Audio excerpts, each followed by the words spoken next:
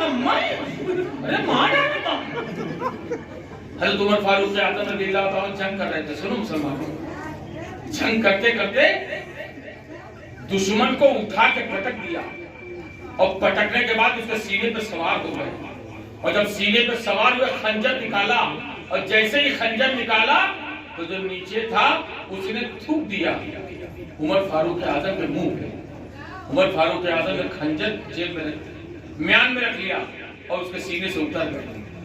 اور جب اترے اب وہ سوچنے لگا, کہا ہے عمر, تم میرے اوپر قابو پا گئے تھے, خنجر نکال لیا تھا لیکن چلایا تو نہیں. میں نے اسی لیے تمہارے اوپر تھوک دیا تھا کہ تم خنجر چلانے میں دیری نہ کرو اور غصہ تمہیں چڑھ جائے, مار دو. اب عمر فاروق اعظم کا پیارا جواب سنو. عمر فاروق اعظم کہتے ہیں, سن, میں تجھ سے لڑ رہا تھا اسلام کے لیے, میں نے تجھ سے جنگ کیا اسلام کے لیے, تجھے اٹھا کے پٹکا اسلام کے لیے, خنجر نکالا اسلام کے لیے, مارنے جا رہا تھا اسلام کے لیے, اتنے میں تو نے میرے اوپر تھوک دیا. اب اگر میں خنجر مارتا تو میں اسلام کے لیے نہیں بلکہ اپنے لیے مارتا, کیونکہ تو نے میرے اوپر تھوک دیا تھا. اس لیے جب تو نے میرے اوپر تھوکا تو میں تجھ کو میں نے چھوڑ دیا, وہ اس لیے کہ اب تک تو اسلام کے لیے لڑ رہا تھا, اور جب تو نے تھوک دیا تو کہیں ایسا نہ ہو کہ عمر کی نفس بے قابو ہو جائے اور تیرے اوپر خنجر چلا دے. زمانہ کہے عمر کے اوپر نہ تھوکتا تو بچ جاتا, لیکن سن, ہم جیتے ہیں نبی کے لیے اور انتقال بھی کریں گے مصطفیٰ جانے میں. ہمارا اٹھنا بیٹھنا نبی کے لیے ہونا چاہیے. ہم میلاد میں بھی, اب رجب مہینہ چلا ہے, یہ مطلب رجب رات ہے, آج کا رجب حال کا ہے. سنو, اللہ دی ہے تو کہ ناجائز فائدہ نہ اٹھاؤ, نہیں ختم ہو دیر نہ لگی. صحیح بات ہے. الحمدللہ چونکہ یہ قاری وسیم صاحب کے بھائی ہیں, قاری وسیم مولوی مولانا ہیں, تو ان کے گھرے یہ سب ضرور ہوئی, میلاد ہوئی, فاتحہ ہوئی. ارے آپ کو بتاؤں, مطلب جب میں ملا گیا مولوی صاحب تھے بیچارے, انہوں نے پروگرام کرایا بغل یہ کمرے میں کھانا کھوا لے کے چل جانا. ان کے اماں پہ نہیں یہاں رہے, یہ آج کہاں ٹھان بیٹھے ایسے. میں نے اماں پہ نا جی مولوی مولانا دن ہے, آج ہمارے لوگ کا دن ہے. وہ 700 روپے جو ڈھولکیا لائی کے آئے ہیں وہ کب باجی. آج ہم لوگ کا حال یہی ہے, برات جائیے تو ناچت جائیے. اب جو لنگارے لونڈے ہوتے نا, لوگ بتا دے دلہا کا پاتے چچا کا بڑھاؤ نا, ہمارے ناچے کونوں کمی نہ رہتے ہیں. اور یہی وجہ ہے کہ ناچت گئی ہیں اور ناچت لگ گئی ہیں. ایک کے مہینہ بعد پہنچ گئی ہیں حضور آبا, پر تو یہ جب سے آئی پورے گھر بھر کا نچائی. سمجھ گئی, کچھ دیکھ لی تو آپ لوگ کے حرکت, یہ ناچت گئے رہے, ناچت لائے, سب گھرا بھر نچلیے ہیں, تو اب ان کا نچاوے بڑا آسان رہی. اب امن تعبیر حافظ افضل سے کہو تعبیر دے دے, تو حافظ افضل کے تعبیر نہیں, رسی میں نہیں لپیٹ کے گٹائی میں لٹکائے تہارو تب وہ فائدہ نہ کری. بولے صحیح ہے غلط ہے؟ اے لوگوں, ایک ہمارے گھر سے بارات نکلتی ہے, ہمارا باراتی ناچتے ہوئے جاتا ہے. ایک ہمارے گھر سے بارات نکلتی ہے تو ہمارے باراتی ناچتے ہوئے جا رہے ہیں. ایک علی کی بارات نکلی تھی, مصطفیٰ جانے رحمت کے دروازے پہ جا رہی تھی. علی کی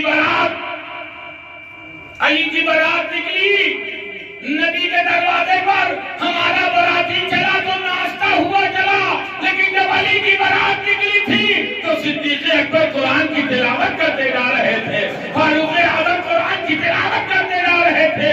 اور اس کے بعد جب یہ بارات چلی اور علی اور فاطمہ کا ملن ہوا تو ان سے ایک بیٹا پیدا ہوا جسے زمانہ شہید اعظم امام حسین کے نام سے جانتے اور پہچانتا ہے. یہ وہ حسین ہے کربلا کے میدان میں, انہوں نے آواز دیا تھا بابا جان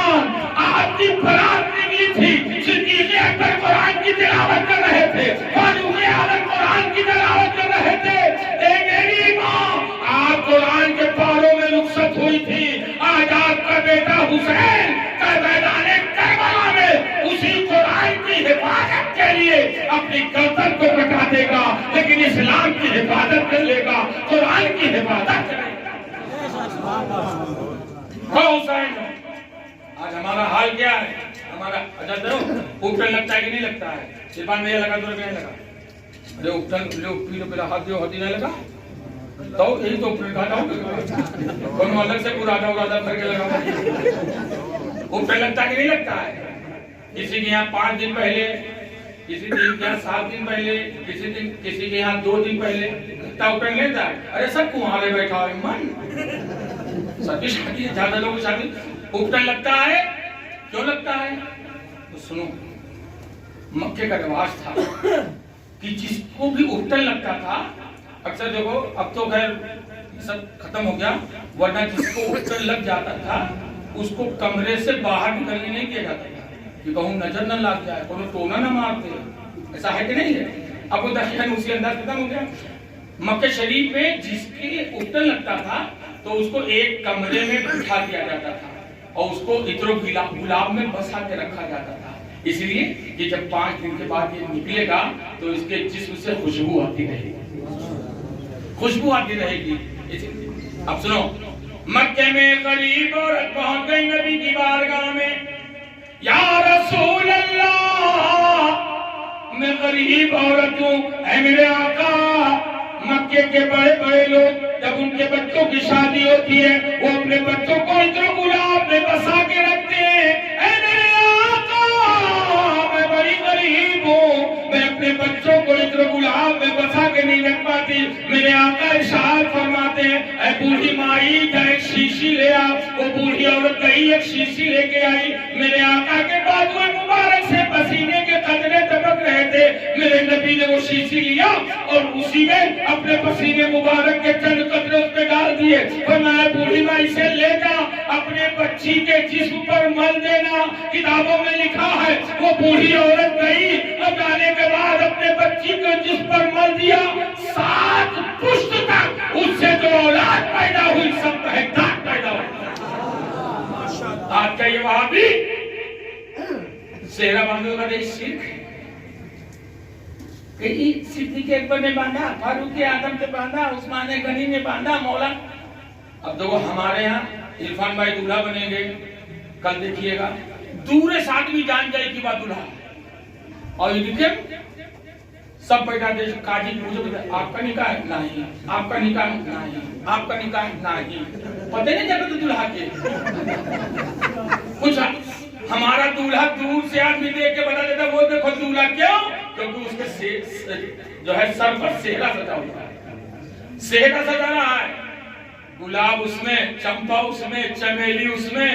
میرے نبی نے فرمایا مجھے 3 چیز بہت پسند ہے، ایک خوشبو، اور نبی کی سنت ادا کرنے جا رہا ہے، نکاح ہونے جا رہا ہے، سہرا پہن لیا تو چل رہا ہے تو گلاب کی بھی خوشبو آ رہی ہے، چمیلی کی بھی خوشبو۔ میرے مخدوم فرماتے ہیں کہ بمبئی میں ایک شادی ہوئی، اس میں دلہا سہرا والا باندھ کے بیٹھا اور سب بیٹھا رہے، اتنے مائی کا نکاح پڑھا والا قاضی 24 نمبر رہا، تو آؤتے کہیں کس کا نکاح ہے؟ کہنے انگریانوں دیکھنے پاؤ جی سہرا ہے وہی نکاح ہے۔ پھر اچھا صدیق اکبر نے سہرا باندھا، فاروق اعظم نے سہرا باندھا، مولا علی نے سہرا باندھا۔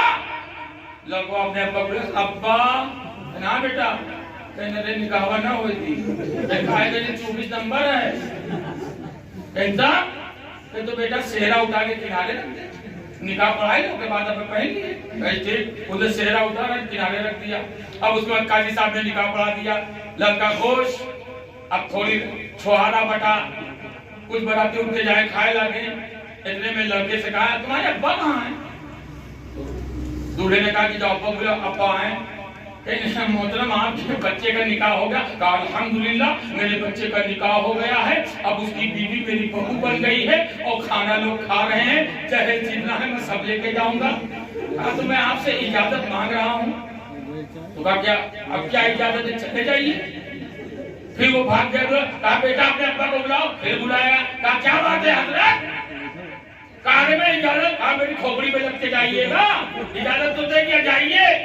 کہا آپ بڑے سیانے بنتے ہیں، آپ کو معلوم نہیں میں نے نکاح پڑھا. کہا الحمدللہ آپ نے نکاح پڑھا دیا ہے، اب میرا بیٹا میری بہو اور سارا جہیز میرے ساتھ جائے گا. کہا وہ نکاح پڑھوائی جو ہوتا ہے پیسہ، دلہا بھرا بیٹھا رہا، وہ دوڑ کے آوا. کہا نکاح پڑھائی صدیق اکبر نے مانگا، نکاح پڑھائی فاروق اعظم نے مانگا، نکاح پڑھائی عثمان غنی نے مانگا. تو کہا یہ تو خوشی کی بات ہے، خوشی کی. اس نے ایک چہرہ اٹھا کے لگایا، کہا یہ میں اپنے ابا کے چلیسوے میں باندھ کے آیا تھا، یہ بھی تو خوشی میں باندھ کے آیا تھا. اب آج کا کچھ لوگ حضرت اسم نہیں بولا کرو. اب سگے پھپھو وہابیہ ہوگی تو کہاں چھوڑ دی، سگے کھالا وہابیہ ہوگی تو کہاں چھوڑ دی. سنو، سگی پھپھو، سگے کھالا، سگے چکم باجا، سنو بدر کا میدان ہے، کہہ دو سبحان اللہ. سارے لوگ بولو سبحان اللہ. جیسے رد وحابیت کرے لگا کچھ جن کے ماتھے پسینہ ہوئے لگتا ہے. ہمارے پلانے تو وہابیہ ہیں، اب حضرت نہ کہتے تو دیکھ رہا ہے. ماٹا رجیو کبر ساؤنڈ پروف ہوتا ہے، آواز پہلے نہیں جاتی ہے. ہاں کوئی بچائے نہ پائی. اگر قبر میں کوئی کام آئے گا تو مدینے کا تاجدار. سنو، جنگ بدر ہے اسلام کی پہلی جنگ. جنگ بدر حضرت صدیق اکبر اسلام کی طرف سے ہے. ٹھیک ان کی تلوار کے سامنے ان کا سگا بیٹا عبد الرحمن کافروں کی طرف سے. ادھر حضرت عمر فاروق اعظم ہے، ٹھیک ان کی تلوار کے سامنے ان کا ماموں کافروں کی طرف سے. اب ذرا غور کرو، بدر کے میدان میں تاریخ کانپ رہی تھی. آج دیکھنا ہے کہ خون کا رشتہ غالب آتا ہے کہ محبت رسول کا رشتہ غالب آتا ہے. تو صدیق اکبر کو جا کے کہنا چاہیے نبی سے، یا رسول اللہ سگے لگوا ہے کہاں مار ڈالی. کہنا چاہیے نا.